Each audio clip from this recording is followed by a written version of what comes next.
Fala galera, é o seguinte, então quer dizer que o PP dispensado lá no Porto, ele vai ser dispensado lá e que aí o tricolor paulista pode chegar junto e trazer o PP. Falarei sobre isso e essa repercussão tão gigantesca que tem dado aí do lance do Coronado, né? Que eu mostrei do Coronado e tal. Falar sobre isso e tudo que o São Paulo nos atualizou. Sabe que o São Paulo fez umas atualizações e mostrou uns flashes, uns repentes aí do treino e que tem jogador que já está voando e cara que estava basicamente dispensado já aparece nas imagens? É isso mesmo que você está ouvindo. Tem coisa muito boa vindo por aqui, eu quero te atualizar de tudo o que tá rolando aqui agora. Então, sejam todos muito bem-vindos aqui na Coletiva do Juba. Venham comigo, chega nesse like brabão aí, vamos lá? E se inscreva aqui também, você é muito bem-vindo, muito bem-vindo. Eu faço questão de ter você por aqui. Atualizando sobre uma coisa muito interessante. O Marcos Antônio realmente está recuperado e o Oscar também. E o lance do Oscar estar recuperado mostra ele já nos treinos. Então ele está jogando sem nenhum tipo de restrição. O Ferreirinha e o Lucas Moura ainda foram lá pra fisioterapia e correram no gramado, ainda não estando recuperados 100%. O treino do Crespo, ele nos abriu ali umas imagens que elas são bem conclusivas e muito interessantes de ver. Uma delas é o lance do Luan jogando. Sabe o Luan, volante? O Oscar pega a bola ali, disputa com o Luciano, foram 4 times divididos e o Crespo, ele fez uma parte física e também uma parte tática já. Pelo que eu tô sabendo, não teve o aperfeiçoamento, tipo assim, treino de chute, treino de lançamento, isso não teve. O que teve foi a parte tática do Crespo e a parte física. A parte física, assim, impreterivelmente, de qualquer jeito, os caras terão a parte física recuperada até o dia de jogar contra o Flamengo, que é o retorno do futebol de São Paulo, certo? Quando acabar esse Super Mundial. Já a parte tática é tudo o que qualquer técnico quer ter tempo para fazer. Você deve se lembrar muito aí dos técnicos reclamando que jogava-se muitos jogos, não tinha tempo de implantar suas ideias, né? O Rogério Ceni foi um dos grandes caras que reclamou sobre isso. Ele sempre falou que não tinha tempo de implantar ideias, que só pensava no próximo jogo e que o jogo ser tão próximo, tão sem espaçamento de datas, aí atrapalhava na questão de implantar um melhor futebol com as ideias do técnico. É curioso também que sempre que tinha uma parada de uma semana, 10 dias, o time voltava pior, né? Então tem essa coisa paradoxal, essa via de mão dupla. Será que o cara, jogando bastante, ele adquire mais entrosamento? Ou então ele tem que jogar jogos sequenciais para o time ficar melhor? Ou nós temos que acreditar no técnico que tem que ter pouquíssimos jogos para ele poder implantar as ideias? Quando o time do São Paulo volta de 10 dias, 20 dias, 30 dias parado, o time do São Paulo normalmente volta irreconhecível. É um time cada um por si, é um time sem ritmo, é um time sem nenhum entrosamento. A ponto de você olhar e falar, que técnico patético que eu tenho, que não consegue implantar um estilinho de jogo. Como é que é isso? Agora o Crespo, ele está implantando ideias. Eu tenho uma questão aqui com o Diniz, que é um dos poucos caras que você vê a mão no trabalho. Pro bem ou pro mal. Desde fazer gols na frente a entregar gols atrás, você fala, eu sei de quem que é esse time aí. Agora o do Crespo.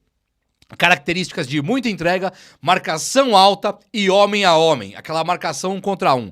É muito comum você ver times que tem um 4-4-2, 4-3-3, 3-5-2, táticas onde o zagueiro é zagueiro, o outro aqui, lateral aqui e tal. O adversário se mexe para tentar desarmar o sistema defensivo. Os caras não saem do lugar, eles guardam a posição. No time do Crespo, guarda-se pouco posição porque tem um combate 1 contra 1. Então ele tenta não deixar o adversário respirar. Tem seus prós e seus contras nisso. Mas, agora com o cara tendo 17 dias de treinos táticos, 16 de treinos táticos, ideias de jogo, aprimoramento e entendimento do elenco, que tem que entender quem é o Crespo, o que o Crespo quer, sabendo que ele agora é o novo chefão, agora o Crespo não cai, hein?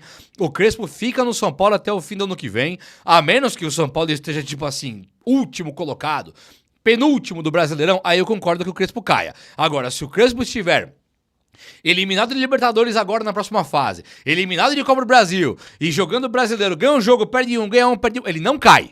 Isso eu te garanto. Então, sabendo esse elenco que sabe que o Crespo é o técnico e não vai sair de lá, então o elenco vai ter que entender as ideias do Crespo. O Luan apareceu no treino, cara. Você imagina, o Luan tava lá, volante Luan, treinando com bola, jogando com os caras, marcando, puxando, e ele aparece de maneira surpresa. Foi muito comum ver o Luan afastado, né? Ver ele treinando sozinho, aparecendo uma foto, fazer um post, como que chama? Isolamento social total. Agora o cara aparece com o time do Crespo. O Crespo, ele não tem o histórico do Luan gordo, ele tem o histórico do Luan campeão com ele, onde o Abel Ferreira fazia vários elogios pro Luan, e o Crespo, ele conseguiu ser campeão com o cara. Quando o Crespo volta, calha do destino, calha dos astros do céu terem feito o Luan ficar magrinho pra se reapresentar pro Crespo. Então o Crespo não tem nenhum histórico negativo. Ele vai olhar pro time do São Paulo e falar: peraí, esse é com o Luan campeão comigo? Joga ali, ó, marca ali, quero ver, faz isso aqui. E o Luan vai conseguir fazer, porque o Luan não só está mais magro, como o Luan também é um dos melhores caras do futebol brasileiro que conhece o ofício da camisa 5, conhece o ofício de ser marcador, um cara incansável, que joga bola e joga bola de verdade. Faltou interesse na carreira? É muito provável, engordou 12 quilos, mas agora estando mais magro, o Crespo vai colocar o cara pra jogar. Basta saber se o Pablo Maia vai recuperar sua forma. O Pablo Maia, quando ele volta de contusão, ele se machuca de novo. E nessa demissão do Zubeldia, ele não estava entregando muito bem. Tanto o Pablo Maia quanto o Alisson e todo mundo do time perdeu ali o ritmo, perdeu a qualidade, né? Foi muito comum nós vermos grandes jogadores caírem de produção. Oscar, Pablo Maia, Alisson, o próprio Arboleda, os caras eles foram piorando. Caleri, irreconhecível, Lucas Moura, pior. Todo mundo piorou com esse técnico Zubeldia. Agora, o Crespo tem que potencializar esses caras. Então, o Pablo Maia, tem questão física? Não sei. Volta com o Crespo? Volta. O Marcos Antônio, que está pronto, esse também é um cara que vai pedir passagem. Ele era titular antes da contusão dele. Tudo bem que ele só foi titular por causa da contusão Luiz Gustavo, Pablo Maia e tal. Mas quando ele pega a vaguinha, ele consegue jogar e muito bem. Tanto que ele foi comprado pelo São Paulo.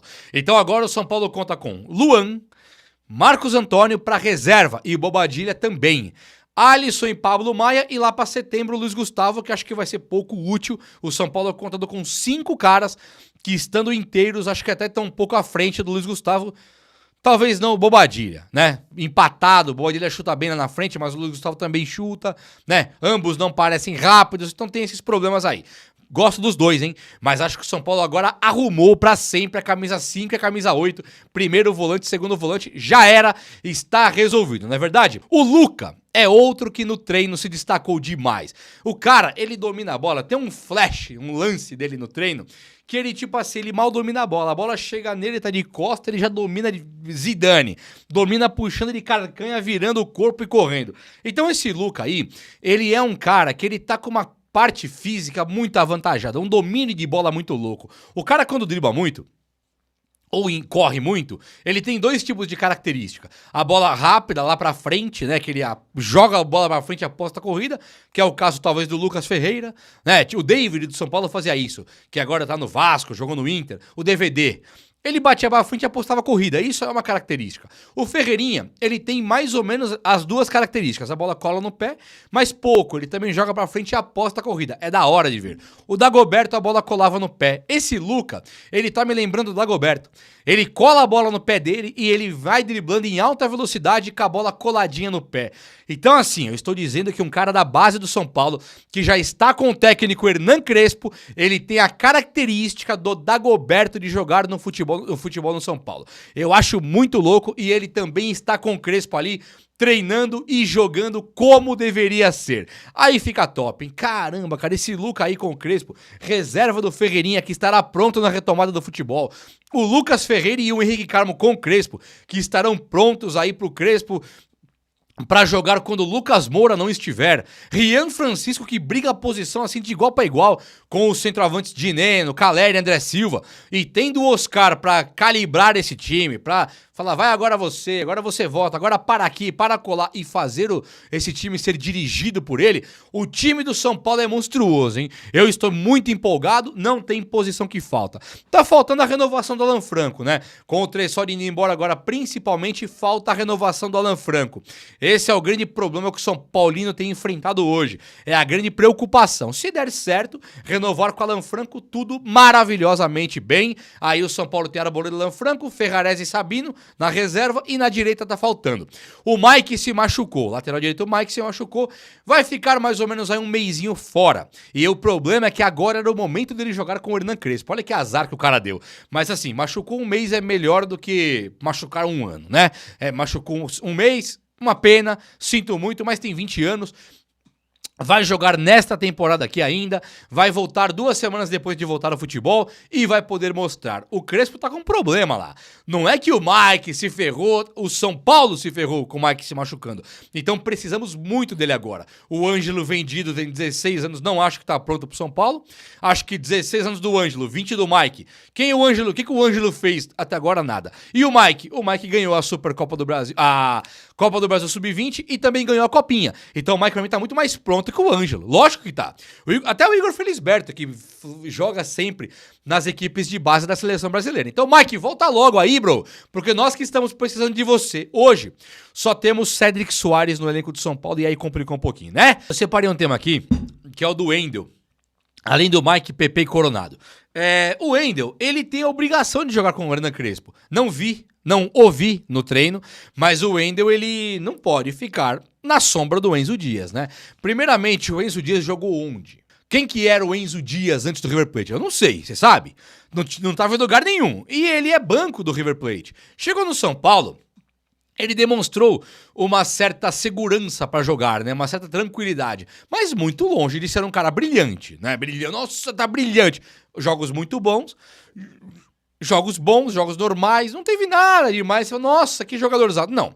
Já o Wendel é um jogador que jogou no Porto, jogou no Bayer Leverkusen, jogou na seleção brasileira, é outro nível de jogador.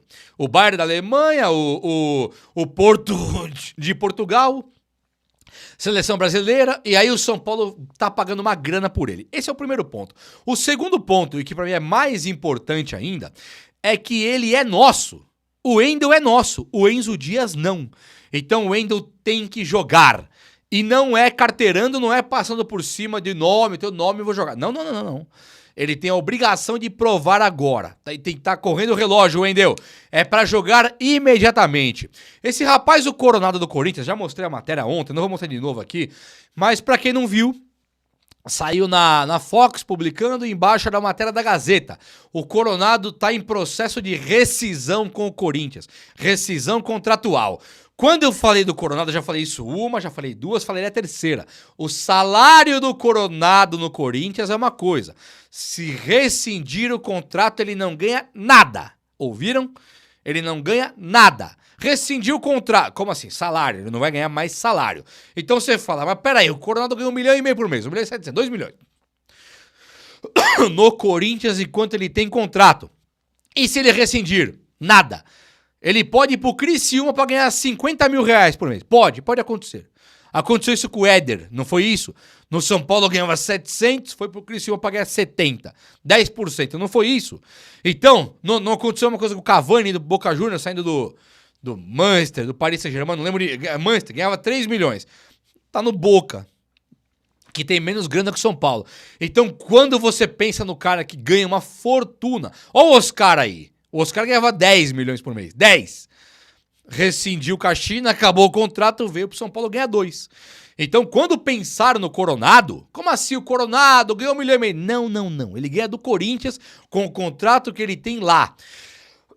Então, eu vou repetir. Se o São Paulo ver o Coronado no mercado, Igor Coronado, eu acho que o São Paulo deve trazer. Para pagar a metade do que ele ganha hoje, ou menos. Isso aí. Não 1 milhão, não, menos. 700, 600. Por quê? Porque ele pode ser um meia bem interessante pro São Paulo. Vai disputar posição com o Oscar, com o Luciano, vai ser um cara ali que vai ficar na frente da área pra chutar a bola pro gol e ele tem um belo chute, uma boa visão de jogo. Um cara que deu errado no Corinthians não quer dizer nada que vai dar errado no São Paulo. Nada, absolutamente nada. Tudo isso acho que depõe a favor. Tem que ganhar pouco. Ganhar medianamente ali, normal. Aí eu acho que vale muito a pena. O São Paulo hoje ele não tem meia reserva. O São Paulo mandou trocentos meias embora. Ele ficou hoje com o Matheus Alves vendido, nós temos Rodriguinho, reserva do Oscar e mais ninguém. E nem dá pra ponderar e acreditar, se pensar mesmo. Nem o Rodriguinho é banco do Oscar. Se o Oscar faltar, o Crespo deve colocar Luciano de meia improvisado. Horroroso. Ótimo atacante, péssimo meia. Deve colocar o Lucas Moura no lugar do Oscar. O Oscar machucou em outubro. Ele deve puxar o Lucas Moura pra meia. Coloca no ataque Lucas Ferreirinha ou Lucas Ferreira e um centroavante. O Rodriguinho nem deve ser esse meia do Oscar, pelo que eu entendo aí de futebol. Então, dito isso tudo, eu acho que o Coronado é um grandíssimo jogador. Opa, se é. E esse PP aí do Porto ainda é muito embrionário, né? Muito prematuro. O cara nem rescindiu, é igual o Coronado. Nem rescindiu com o Corinthians ainda e o PP nem rescindiu com o Porto ainda. O PP é um belo jogador, né? Fez gol, inclusive, nesse Mundial. O PP, qual que é o problema? O Porto quer uma reformulação, porque ele passou vergonha no Mundial. Dito isso tudo, o PP seria um dos alvos do Porto para reformular. Manda embora, rescinde o contrato. Aí o São Paulo pode entrar na parada. Vários times do Brasil já estão demonstrando interesse. O que me pega sobre o PP? Ele é um jogador bastante interessante. Ele é do nível do Cebolinha, do nível do Bruno Henrique, né? Do nível do Arthur, talvez, aquele Arthur do Botafogo agora. Talvez seja desse nível aí. Inferior ao Ferreirinha. Não, é sério. Para de zoar. Para de zoar. O Ferreirinha hoje, eu falo que ele joga pra mim mais que o Cebolinha e mais do que o Bruno Henrique hoje. Hoje o Ferreirinha, na ponta esquerda, joga mais que todo mundo do Brasil. Não tem pro Breno Lopes, pro Wesley do Inter. Não tem pra esses caras aí, pro Neymar. Não tem. Hoje não tem pro Neymar. Não dá pra... Hoje o Ferreirinha joga mais bola que o Neymar. Eu tô falando sério isso aqui. Para de dar risada. Para de rir aí. Eu tô falando sério. O Neymar é um grande reforço pro departamento médico. O Depay não joga bola mais. Tá morto lá, cantando rap lá. Vai falar Thales Magno, esses caras, não, o Hendrick, como é que chama aquele lá, o Estevão. Tudo bem que o Estevão é ponta direita. Na ponta esquerda, ninguém joga bola hoje igual o Ferreirinha. Então, o São Paulo precisa do PP? Poxa, se ele conseguir fazer a ponta direita, acho que sim. Né? Tem que vender o Lucas Ferreira, vender o Henrique Carmo, preparar a venda do Luca, beleza. E aí você traz o PP, que é um jogador pronto, que jogou bem no Grêmio, bem mesmo. Até mais que o Ferreirinha no Grêmio, mas aqui no São Paulo hoje o PP ou ele joga na ponta direita ou ele tem que ser banco do Ferreirinha, que é seguramente, tranquilamente, o melhor ponta esquerda do futebol brasileiro e com um pouco de sobra até. O Bruno Henrique merece uma lembrança aí? Merece. O Bruno Henrique é monstrão. Esse pra mim é o melhor que tem, inclusive. Mas hoje, com o Bruno Henrique mais em baixa, muitas lesões, e o Ferreirinha do jeito que tá jogando... Voltando agora, depois do que ele fez com o Thiago Carpini e o que ele fez com o técnico Zubeldia, Ferreirinha hoje dá um passo à frente de todos, sem exceção. Então, quero o PP no São Paulo? Até quero. Ponta direita lá, o banco do Ferreirinha. É ou não é? Para de rir. O vídeo de hoje foi esse. Eu espero que você tenha gostado. E se você gostou, chega nesse likeão aí. Tamo junto. Um abraço, meus amigos. Até a próxima. Valeu!